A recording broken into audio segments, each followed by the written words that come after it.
And welcome to this section on MySQL with PDO. PDO typically stands for PHP Data Objects. It is an interface using which you connect and access the database.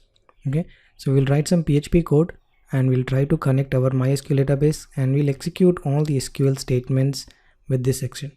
Okay, so let's look at the section objective and understand what you learn after completing this section.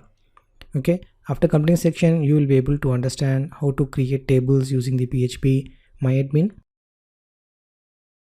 We'll check the database connection with PDO, means we will write the PHP code and we'll try to connect the database with the PDO. Okay, then we'll do some of the SQL operation with PDO, like we'll display the records using select statement, insert the record using insert, then update using update, and then delete using the delete SQL statement that we have seen previously in the last lecture. Alright, and then finally we will test the entire application. So this is what we're going to learn in this section. So let's start the section now.